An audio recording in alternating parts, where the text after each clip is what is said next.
Good afternoon. Our section is Section 2, Strategies to Encourage Active Involvement. My name is Fernando Ledesma. My name is Esbeth de la Cruz. My name is Carolina Estelo. Yvonne Dominguez. Okay, so today we'll be talking about predictable routines and signals, reducing anxiety. So what do you guys think about predictable routines? Well, I think it's important because it allows the students to understand what they're doing. It makes the class flow more easily, more relaxed for them. They feel more confident. Okay, well, yeah. Also, it's out of a surprise where they're not like, oh, what are we gonna be doing today? It's something that it's already expected, and it's something they could be working on. Like, oh, okay, I already know this is gonna happen. So, like, if they're gonna be going over the days, and if they don't really know it, especially like English language learners, they could be like, okay, I know that we do this every morning. I could be practicing my days so I don't feel left out. So I know, it's not a surprise. So they know what to learn, what to expect to learn. Well, I think that it's also important because it's like we learn by repeating things, and I think that it's good for repetition every day. So it's Okay, so I think that predictable routines are really good. However, we have to be constant with them. mm-hmm. For example, if you're gonna start the class by doing a calendar, then counting numbers, changing the date, you have to follow up with that every day. So you build a stress-free environment. So the English language learners and the English-speaking people would be good at it. And this also ties back to strategy number 2, which is building vocabulary. By learning the days again, by repeating them, you're building new vocabulary, things you can incorporate to say their daily routine is to say the weather. They can say it's really windy. They can be incorporating new vocabulary, dealing with what they've been doing. Yeah, so that would be kind of building a realia, right? Yeah. Also, aside from being able to know, it'd be like they could practice pronunciation, like how to actually say it the right way. If they're having trouble saying it, trying to say the word right, like how saying repetition, it helps them.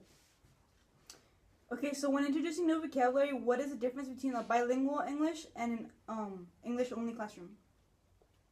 Well, I would say for the bilingual, I think you would have to say it maybe like in Spanish. Well, if the language was Spanish that they were speaking, maybe say it in Spanish and then say like also in English. Como make a connection, no? Mm-hmm. Like so, it's like. So it would be kind of like going back to visual scaffolding. Mm-hmm. Yeah. Where either like you start by little by doing it, and then gradually they would start learning it. Well, I think visual scaffolding is important because I am a second language learner. So when I went to school, I used to see the picture and make my connection in Spanish. So that's the way I learned the word it is and the meaning of the word. Okay. So how would you guys implement visual scaffolding in a classroom? Well, it would have to be what we're talking about right now is language, right? Yeah. For example, in English class. Well, yeah, like if they're reading a story and there's the words that they don't know, it could be like we could write the word and then draw a picture of it just so they could connect the word to the picture. And so we'd be doing that, and then, gradually they wouldn't have to need a picture anymore to visualize that that's the meaning of it. Besides, like Carolina was saying, most of us are like visual learners, so you can incorporate the word and then the picture, and then later just like Yvonne said, just forget about the picture and know the word and the meaning and how to connect it with other things. Because well, since you guys just mentioned kinesthetic and visual learners, how would that impact, like visual scaffolding? How would that impact the intelligences? Well, because the multiple intelligences, it's like what, 8 or 9. So people learn 9. Okay, people learn different ways. Visual learners, the bodily kinesthetic, where like you need to. I think it would help, like how would you say, like drawing it and stuff, or or if they learned it through a song, they can make up a song just to learn the words. Okay, so according to Gardner, multiple intelligence are a set of skills that makes it possible for a person to solve problems in life. So implementing it in a class, how would that? It would help because a lot of people don't just learn by visuals or by words. Maybe they learn playing outside with real objects. the interpersonal, the intrapersonal. They have since it's 9 ways of for visual scaffold for multiple intelligences. You can just use as many as you need to learn something. Yeah. And usually in classrooms you do either like intentionally or intentionally, you usually do tend to teach more than one way of like the intelligences. Okay, so then we have bodily kinesthetic, interpersonal linguistics, logical, mathematical, musical, visual, spatial, and naturalistic. So which ones do you guys think are the most commonly used in the classroom? Like in an everyday setting? Body, linguistic, music. Well, I think there's a little of everything. Yeah. Just as it just briefly touches it, but you can incorporate just about any 9 of them into any activity you're doing, because you're involving your body to move. You're involving linguistics because you're using words, music. There's just I just feel that it touches on every one. So what would be the benefit of introducing all of the intelligences in an activity? Well, everybody learns different, so that way you'd be able to touch on how the way everybody learns. Like, she may be visual, but I may be interpersonal. Like maybe the visual helps, but if I'm in a group, that's just gonna help me more. So the people around me, maybe they know a little bit more than I do, especially if I'm like English language learner. I could benefit from the people helping me like learn something I don't or understand. Got it. What do you think is the benefit of learning and assessing through a student's strong multiple intelligence? Like how would it help you if you assess a student using their strong intelligence? For example, if I'm visual kinesthetic, what is the benefit of you assessing me through that? Instead of making me write a song or making me write about it. Well, I think it's easy to see the picture or the image, and when I went to school in elementary, I went 2nd grade or 3rd, and middle school in San Luis. So I always work with one who talks English and Spanish.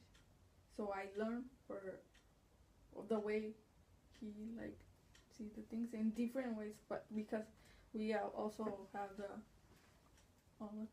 Intelligence. the I think by you knowing exactly how a student works, it's better for you to teach them something, and that way you'll see an effective way that they're learning. So if you're bodily kinesthetic, maybe the way I can make you learn things is doing an outside activity, playing soccer or something, and involving the other intelligences. Okay, so that's good. Manipulatives. If I'm bodily kinesthetic, how would the manipulatives impact the way I learned, or probably a visual learner learns? Say if you're bodily kinesthetic and then you like playing soccer. Well, the soccer ball can be used as a manipulative, and it can have, I guess, words posted on the ball, and every time you kick it, you say a word that it's on the ball or something like that.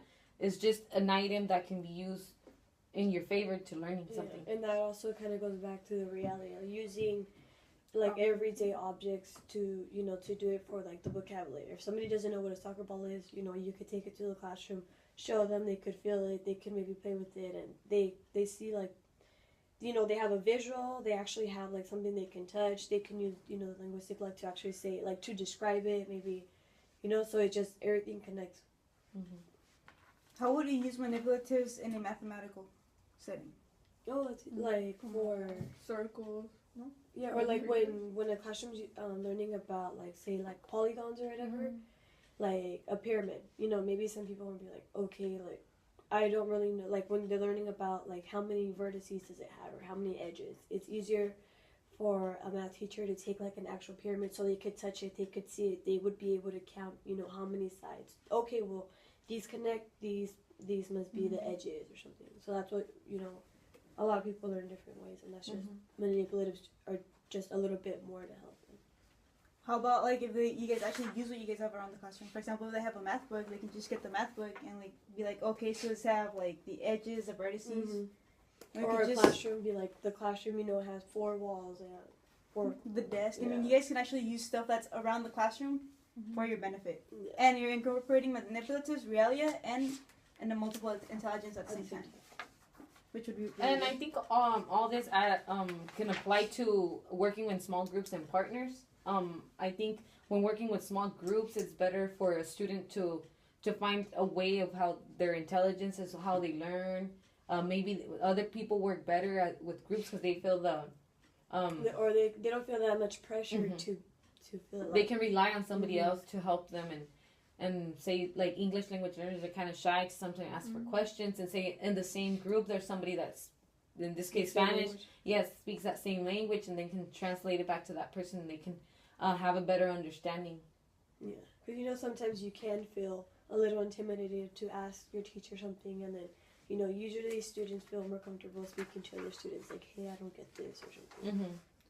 Okay, when setting up a group, how would you guys, for example, let's say you guys have to make groups of 8 or make groups of 5, like, would you guys set them up based on the language they learn, based on the way they learn, or how would you guys do that? Because I think for me, I would look at the language that they speak more frequently, and I would set them up by the intelligence. Like, But for example, also- if they're like a kinesthetic, you can't have a table full of kinesthetics because no one's gonna be doing a lot of stuff. Yeah. Or you can't have a table full of just like visual learners, I would probably try to incorporate them like with different types of intelligences so they could actually like form like a good group, and I would also assign someone a specific task. Yeah. Like, okay, for example, you're gonna pick up the materials, you're gonna be the group leader, you have to make sure everyone's like on task. The reader. Yeah. That's what I would do. How would you guys do it? I think I would tie it back to adding not just people with between the same ones, but a mixture of everything, so that everybody in the group learns to work with everybody around them, because you're not always gonna have somebody that works the same way you do. Yeah. And then with different students, I Uh-huh. think. Yeah, and also Language and the language, like maybe have somebody like who is kind of learning English with a group that speaks well, like mix it, just so if they don't understand something, because obviously you're not going to put the people that are learning the language in the same group, because that's something. Okay, so how would working in groups or small groups help with cooperative learning? They can help each other. Mhm. Yeah, and that also helps, like, later in life. Like, when you work, you're usually working with people, like Fernanda said, not everybody works the same. So that way, you're preparing the students for, like, in the future, for when they have to work with other people that, they may not know, and they may not work the same rhythm or understand the same. So at least you're kind of learning how others work, and then at the same time, like, learning how to work together with, different people. Mhm. Okay, so what do you guys think KWL shirts could be incorporated into a classroom setting? Like, for example, if you guys have to do an activity, let's say science activity, and you guys want to know what the students know about the solar system, you guys can start a KWL shirt to see how the students' growth. I think that also helps not just students but the teachers, because that way they can. It's just mentioned again, like some people are shy and they don't want to really feel embarrassed if they don't understand something. By building a KWL chart, you can know what they exactly already know, what they want to learn, and what they already learned, so you don't just keep on repeating something they already learned and leave something they don't know behind. I think KWL shirts are also important for the students because they can go back and review. Mm-hmm. I mean, it's better than having like, oh, we took notes and I have all of this. Organization also. Yeah, so it pretty much helped them with organizing their stuff. And like towards the end, like it just, I think KWLs are really good overall. No, yeah, because then also you're kind of like, when you're writing like what you want to learn, it's like you can go over like, obviously what they have to learn, but also get their interest, so the classroom isn't bored or anything, you keep their interest. So could you give me like trying to learn something that you want to learn? I mean, obviously you're gonna be paying attention, you're gonna interact, you're gonna be engaged, you're not just gonna be sitting down in the classroom like, oh, I already know this. So, like, yeah, like, the KWL, I think it's, it's important, and it does help the class a lot, because, like you're saying, for the shyness, maybe the same people don't, they want to learn the same thing, or maybe more of everybody in the classroom, so it just keeps everybody more engaged. Mm-hmm. Mm-hmm. Right. Do you guys have any other comments? Concerns? We're done. Okay, well, this concludes our video.